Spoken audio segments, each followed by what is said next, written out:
उद्या 20 तारखेला 4 नंबरचं हाताचा पंजा असणारं बटन त्या ठिकाणी दाबायचंय आणि एका चांगल्या कार्याची सुरुवात आपण आपल्यापासून त्या ठिकाणी करायची आहे। आज आपण पाहतोय की आज ही प्रचंड गर्दी आहे। खरं तर ही विजयाची सभा म्हटलं तरी काही वावगं ठरणार नाही। समोर जर पाहिलं तर समोरून फारसे काही मुद्दे नाहीत। आज आवर्जून आपण या ठिकाणी मला सांगावंच वाटतं की काही लोकांनी या पुरंदरमध्ये हवेलीमध्ये साडी वाटप करायचं काम केलं।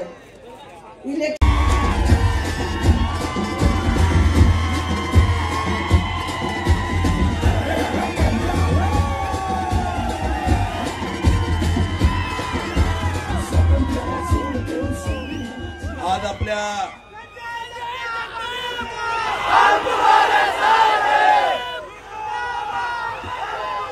आपल्या पुरंदर हवेलीच्या विधानसभा मतदारसंघातून उद्याच्या 20 तारखेला तुम्हा सगळ्यांनाच पुरंदर हवेलीचा लोकप्रतिनिधी विधानसभेवरती पाठवायचा आहे। आपल्या सर्वांच्याच मतरूपी आशीर्वादाने आणि आदरणीय साहेबांच्या आशीर्वादामुळे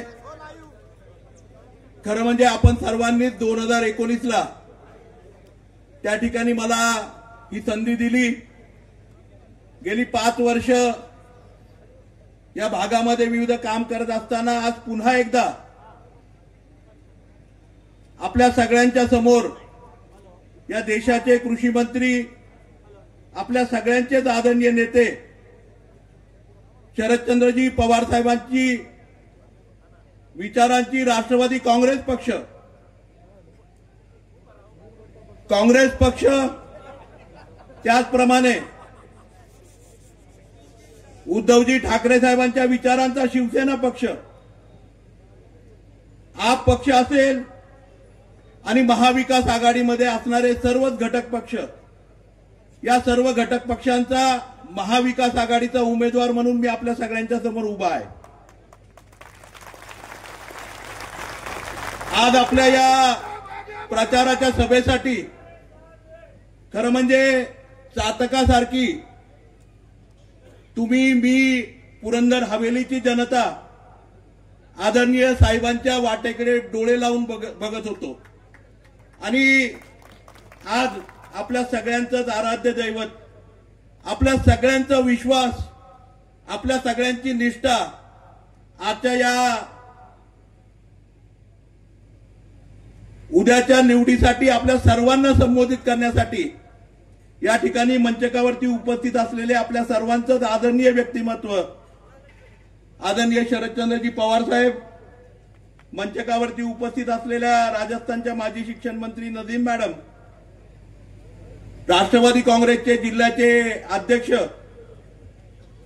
माजी आमदार जगन्नाथ बापू शेवाळे, प्रकाश आप्पा मस्के, प्रचार प्रमुख आदरणीय सुदामाप्पाजी इंगळे, समन्वयक आदरणीय विजयदादा कोलते, मंचकावरती उपस्थित मंजिरीताई घाडगे असतील, स्वातीताई चिटणीस, शंकरनाना हरपळे, आदरणीय सतीश भाऊ उरसळ, त्याचप्रमाणे आदरणीय उल्हासजी शेवाळे, दिनकर बाप्पू हरपळे, सचिनजी गुले, विक्रमजी शेवाळे, महेंद्रजी शेवाळे, भारतजी धामरे, त्याचप्रमाणे माणिकरावजी झेंडे पाटील, त्याचप्रमाणे दिलीप बारबाईजी, आदरणीय प्रदीपांना पुमन, सुहास बापू खुटवड, अभिजितजी जगताप, रमेशजी निवंगुने, संदीपजी धाडसी मोडक, संजयजी हरपळे, संदीपजी बांदल, बाबूसाहेबजी माहूरकर, संदीपजी चौंडकर, अजिंक्यजी ढमाळ, सचिनजी हरपळे, डॉक्टर कुटेजी, अनिलजी कामठे, गौरीताई कुंजीर, सुनीता काकी, गिरीश नाना, सचिनजी मोडक, राजाभाऊ निंबाळकर, सुनीलजी कोंडरे, सुनीताताई कोंडरे नगरसेविका, त्याचप्रमाणे आदरणीय दिलीपांना गिरमे, ऍडव्होकेट राहुलजी भोसले, उबाटाचे आमचे सहकारी दत्ताबा चव्हाण, राहुलजी यादव, राजनजी पवार आपचे सहकारी, त्याचप्रमाणे संभाजी आबा जगताप असतील, सौरभजी कुंजीर असतील, महादेवनाना टिळेकर,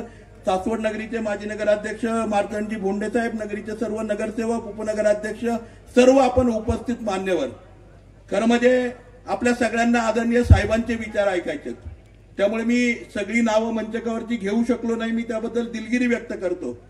परंतु मला या ठिकाणी मुद्दामून सांगायचंय, आपण सर्वांनी 2019ला एका मोठ्या विश्वासाने सुप्रियाताईंच्या मार्गदर्शनाखाली आघाडीचा उमेदवार म्हणून त्या ठिकाणी शरदचंद्रजी पवार साहेबांच्या विश्वासावरती आपण सगळ्यांनी मला 5 वर्ष या तालुक्याचं लोकप्रतिनिधी म्हणून संधी दिली. 5 वर्षाच्या काळामध्ये 2 वर्ष हे करोना सदृश परिस्थितीमध्ये गेले. 6 महिने अवघे आम्हाला त्या ठिकाणी कामकाजाला मिळाले आणि त्यानंतर 2.5 वर्ष या महाराष्ट्रामध्ये सत्तांतर झालं आणि खऱ्या अर्थाने काळोख दाटला. हे सगळं असताना सुद्धा कोविडच्या काळाचं कारण आम्ही कधी सांगितलं नाही. आपल्या खासदार आदरणीय सुप्रियाताईंच्या मार्गदर्शनाखाली केंद्र सरकारची जलजीवन सारखी योजना पुरंदर तालुक्यातल्या आणि हवेली तालुक्यातल्या गावागावापर्यंत पोहोचवण्याचं काम त्या ठिकाणी सुप्रियाताईंच्या मार्गदर्शनाखाली मंचकावरच्या सर्व उपस्थित सहकाऱ्यांच्या माध्यमातून प्रत्येक गावामध्ये केलं. कोविडच्या काळामध्ये डीपीआर मध्ये काही त्रुटी राहिल्या, परंतु लॉकडाऊनच्या काळामध्ये ह्या सगळ्या मंजुऱ्या आम्ही त्या ठिकाणी घेऊ शकलो. त्यामुळे मला वाटतं महाराष्ट्रामध्ये पुरंदर तालुका आणि हवेली तालुका हा एकमेव तालुका आहे ग्रामीण भागातला जो जलजीवन मध्ये 100% त्या ठिकाणी पूर्तता करू शकला. मी म्हणणार नाही की पूर्तता पूर्ण झाली, काही वस्त्या, काही वाड्या, काही घरं त्या ठिकाणी राहिली, परंतु मी असेल, आदरणीय खासदार सुप्रियाताई सुळे असेल, आम्ही त्याच्यामध्ये त्या त्रुटी दुरुस्त करून नव्याने डीपीआर सुद्धा तयार केला. परंतु दुर्दैवाने आपलं सरकार बदलल्यानंतर लोकांना प्यायचं आणि वापरण्याच्या पाण्यासाठी आदरणीय सुप्रियाताईंचं असणारं स्वप्न महिलेच्या डोक्यावरचा हांडा उतरला पाहिजे, घराघरापर्यंत, गावापर्यंत, वाडी वस्तीपर्यंत पाणी गेलं पाहिजे, याच्यासाठी मंजूर केलेला जवळपास 336 कोटी रुपयांचा जलजीवनचा निधी. याच्या बाबतीमध्ये त्रुटी अनेक झाल्या, त्याच्याबाबत पुढच्या गोष्टीमध्ये बोलेन, परंतु कोविड काळामध्ये आम्ही काय केलं हे आपल्या सगळ्यांच्या समोर मांडायचंय. आपल्या सगळ्यांच्या जिव्हाळ्याचा, आपल्या खऱ्या अर्थाने पुरंदर आणि हवेलीची हृदय असणारी रेषा ती म्हणजे फुरसुंगीपासून लोणंदपर्यंतचा, नीरेपर्यंतचा आपला पालखी मार्ग. 2019च्या काळामध्ये आपलं सरकार आल्यानंतर सुप्रियाताई 2019ला पुन्हा एकदा प्रतिनिधित्व करायला लागल्यानंतर आदरणीय सुप्रियाताईंनी त्या ठिकाणी पाठपुरावा केला आणि या रोडला अपग्रेड करून त्या ठिकाणी स्टेट हायवेचा नॅशनल हायवे करायचं, 965 नॅशनल हायवे आणि खऱ्या अर्थाने महाराष्ट्रातला पहिला पालखी मार्ग करायची त्या ठिकाणी सुप्रियाताईंनी मान्यता घेतली. आणि ही संकल्पना नंतर सगळीकडे वापरली गेली. आणि केवळ पालखी मार्ग केला नाही, त्या भागातल्या शेतकऱ्यांना कल्पना आहे कोविडच्या काळामध्ये सुद्धा जवळपास 863 कोटी रुपये, 844 कोटी रुपये हे शेतकऱ्यांच्या मोबदल्यासाठी सुप्रियाताईंनी मंजूर केले. निर्णय काय झाला? पहिला शेतकऱ्यांचा मोबदला, त्याच्यानंतर रस्त्याचं टेंडर किंवा रस्त्याचं काम सुरू होईल. आपण बघितलं असेल, आपण पिसुर्टीला विचारलं, आपण जयूरला विचारलं, आपण वाल्याला विचारलं, आपण दौंडजला विचारलं, आपण दिव्याला विचारलं, आपण त्या ठिकाणी शिवरीला विचारा, वाळुंजला विचारा, साकुर्ड्याला विचारा, दिव्याला विचारा, खळद पंचक्रोशीमध्ये विचारा. कोविडच्या काळामध्ये ह्या सगळ्या मंडळींना त्या ठिकाणी त्यांचा मोबदला घर बसल्या त्या ठिकाणी द्यायचं काम हे आदरणीय सुप्रियाताईंनी आम्ही कोविडच्या लॉकडाऊनच्या काळामध्ये पण त्या ठिकाणी केलं. आणि ज्या वेळेस 60% शेतकऱ्यांना मोबदला मिळाला, काही मोबदला हा लिटिगेशनमुळे किंवा जागेच्या मोजणीमुळे मिळाला नाही, बाकीच्या ह्या झाल्यानंतर आदरणीय सुप्रियाताईंनी त्याला मान्यता दिली आणि टेंडर निघाला आणि आज रस्त्याचं काम त्या ठिकाणी पूर्ण होत आहे. 2009ला सुरू झालेलं रस्त्याचं काम केवळ अडथळ्यांची शर्यत करत आपल्या तालुक्यातले माजींनी थांबवल्यामुळे ते काम रखडत 10 वर्ष गेलं. ते काम अवघ्या एका क्षणामध्ये आपल्या खासदार सुप्रियाताईंच्या माध्यमातून आम्ही सगळ्यांनी केलं. हीच परिस्थिती जर आपण बघितलं तर गुंजवणीच्या बाबतीमध्ये पण मोठमोठ्या गप्पा नेहमीच मारल्या. 2018-19ला आपल्याला आठवत असेल, 5 वर्षापूर्वी याच मंचकावरून मी बोललो होतो की गुंजवणीचं पाणी हे बागायत क्षेत्राऐवजी त्या ठिकाणी जिरायत क्षेत्राकडे, ज्या ठिकाणी खऱ्या अर्थाने पाणी गेलं पाहिजे, जिथे पाण्याची कमतरता आहे, ते हरणी असेल, ते परिंचेचं पंचक्रोशी असेल, ते वाल्याची पंचक्रोशी असेल, वाल्यापासून त्या ठिकाणी रामसिंग डागब्यापासून राखपर्यंतच्या तलावापर्यंत असेल, 1993च्या कॅनॉल प्रमाणे गेलं पाहिजे. ही भावना आम्ही त्या ठिकाणी ठेवली. गुंजवणीचं पाणी जिथं जिथं गेलं पाहिजे त्या ठिकाणी खऱ्या अर्थाने पाण्याची क्युरिओसिटी पाहिजे, हे काम त्या काळामध्ये केलं, त्याप्रमाणे नव्याने प्रस्ताव करायचे, सातत्याने पाठपुरावा. लॉकडाऊनच्या काळामध्ये सुद्धा सुप्रियाताईंच्या मार्गदर्शनाखाली आम्ही सगळ्यांनी आदरणीय साहेबांच्या बरोबर सुद्धा एक मीटिंग त्याच्या संदर्भातली झाली होती. परंतु दुर्दैव आपलं की त्यानंतर अवघ्या 6 महिन्यामध्ये सरकार त्या ठिकाणी बदललं आणि तो प्रस्ताव रखडत ठेवला. आणि पुन्हा एकदा तुम्ही सगळ्यांनी आणि आपण सगळ्यांनी तोंडलच्या नंतर हरणीच्या शिवारामध्ये चारी खोदलेली आणि पाईप टाकलेले बघितले का नाही बघितले आपण? दुर्दैवाने आपल्या पुरंदरच्या जोडीला त्या ठिकाणी चारी आणि पाईप याच्याशिवाय मागच्या 10 वर्षामध्ये काहीच मिळालं नाही. परंतु या मंचकावरती उपस्थित असलेल्या या महाराष्ट्राचा जाणता नेता आदरणीय शरदचंद्रजी पवार साहेबांनी 2004ला कोणालाही विश्वास वाटणार नाही असं मुळामुठेचं पाणी, भले ते थोडंसं खराब असेल परंतु ते पाणी पुरंदरच्या पठारावरती आणायचं काम केलं. त्या पाण्याने पुरंदरला नवसंजीवनी आणायचं काम केलं. दानाई शिरसाई असेल, पुरंदर उपसा योजना असेल, पुरंदर उपसामध्ये आपल्याला त्या ठिकाणी मान्यता मिळाली 2.13 TMC उचलायची. या महाशयांनी 2004 पासून 2019 पर्यंत पुरंदर उपसामध्ये केव्हाही 0.43 TMC पेक्षा जास्तचं पाणी उचललं गेलं नाही. आम्ही काय केलं? लॉकडाऊनच्या काळात तुम्ही बघितलं असेल, त्याच्यानंतरही तुम्ही बघितलं असेल, पाण्याचं राजकारण या तालुक्यात होऊन दिलं नाही. कार्यक्षमतेने गावागावापर्यंत जिथं जिथं जाऊ शकतं, ज्या ज्या भागामध्ये जाऊ शकतं, जिथपर्यंत साखळी पद्धतीने बंधारे भरू शकतात त्या त्या भागापर्यंत साखळी पद्धतीने ते बंधारे न्यायचं काम केलं. त्याचा फायदा काय झाला? 2019ला या तालुक्यामध्ये पूर्व भागामध्ये 50,000 टन ऊस हा पिकवला जात होता. आज 2023-24ला 7,25,000 टन ऊसाचं त्या ठिकाणी मागच्या वर्षी उत्पादन झालं. आम्ही सगळी मंडळी साहेबांच्याकडे गेलो. आज आम्ही पुरंदर तालुका काय म्हणतोय? आम्ही म्हणत नाही आम्ही दुष्काळी आहोत पूर्व भागामध्ये. आम्ही म्हणतो साहेब आम्हाला आमच्या हक्काचं, शेतकऱ्यांचं स्वतःचं पुरंदर तालुक्याचा साखर कारखाना काढायचा आहे आणि नगरला नाही, इथे काढायचा आहे. पुरंदरच्या शिवारामध्ये आज ऊस फुलायला लागलाय आणि तिथे आम्हाला आमचा हक्काचा साखर कारखाना काढायचा आहे. हे स्वप्न आम्ही त्या ठिकाणी बघितलं. आज जर तुम्ही बघितलं दानाई शिरसाईमध्ये सुद्धा 1 TMC पाण्याची मान्यता आहे. आपण नाही आणू शकलो परंतु त्याच्यासाठी मान्यता आम्ही त्या ठिकाणी सुप्रियाताईंच्या पाठीशी लागून, आदरणीय साहेबांच्या पाठीशी लागून त्या ठिकाणी जवळपास त्या फॉरेस्टमधून 2000 मीटरची बंद पाईपलाईन आणतोय. येणाऱ्या काळामध्ये राजुरी असेल, अर्ध नायगाव असेल, रिसेपिसे असेल, पांडेश्वर असेल, या सगळ्या शिवारांमध्ये पुरंदर उपसा प्रमाणेच त्या ठिकाणी आपल्याला ऊस शेती, फळबाग शेती, फुल शेती फुललेली दिसेल. हा बदल लॉकडाऊनच्या काळामध्ये सुद्धा आणि विरोधी पक्षामध्ये असताना आम्ही केला. आदरणीय साहेबांच्या मार्गदर्शनाखाली साहेबांच्या वाढदिवसाला आपल्या सगळ्यांना आठवत असेल 12 डिसेंबर 2022ला त्या ठिकाणी या पुरंदर तालुक्यातल्या सारोळ्यापासून वीरपर्यंत, वीरपासून परींच्या मार्गे त्या ठिकाणी पांगाऱ्या मार्गे आपल्या सासवड पर्यंत PMPL ची नेटवर्क त्या ठिकाणी केलं. तेच नेटवर्क आपण यवतपर्यंत केलं, तेच नेटवर्क उरळीपर्यंत केलं, तेच नेटवर्क आपण जेजुरी पासून त्या ठिकाणी नीरेपर्यंत केलं. हे सगळं बंद केलं. या सरकारने काय केलं? चाललेलं काम बंद करायचं काम केलं. याच्या पलीकडे काहीच नाही केलं. आज खरं म्हणजे बोलण्यासारख्या खूप गोष्टी आहेत, खूप साऱ्या गोष्टी बोलायच्यात, परंतु तुम्हाला सगळ्यांना साहेबांचे विचार ऐकायचे, त्यामुळे जास्त बोलण्यापेक्षा ह्या सगळ्या गोष्टी कोविड काळामध्ये केल्या. शरद कृषी भवन सारखी एक सुंदर वास्तू, तलाठी कार्यालय, गावागावाला सक्षम करण्याचं काम त्या ठिकाणी तलाठी गावात राहायला पाहिजे म्हणून तलाठी कार्यालय उभी केली.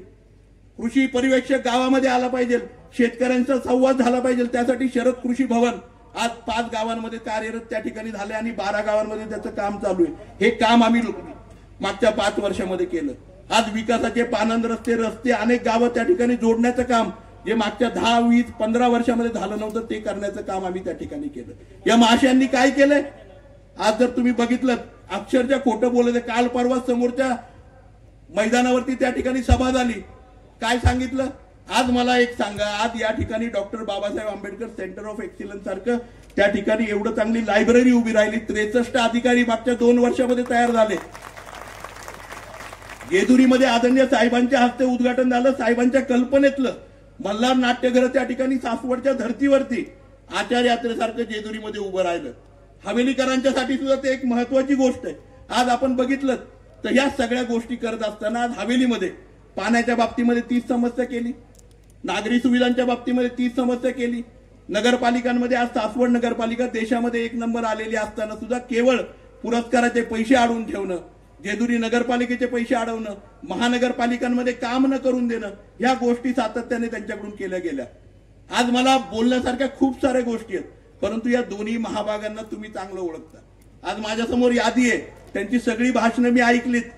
एक महाभाग काय म्हणतात, त्या ठिकाणी त्यांना बोलायला काही नाहीये, माझे पुतळे उभे करायचे म्हणून म्हणतायत स्वतःचे.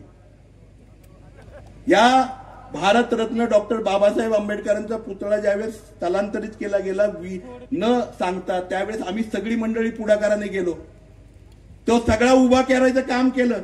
छत्रपती शिवाजी महाराजांचा पुतळा आपण त्या ठिकाणी जेजुरीमध्ये उभा करतोय, अहिल्या सृष्टीची उभारणी करतोय, छत्रपती संभाजी महाराजांच्या सृष्टीची उभारणी करतोय, ह्या सगळ्या उभारण्या करतोय. आणि हे महाशय काय म्हणतात, माझा पुतळा उभा करायचा स्वतःचा.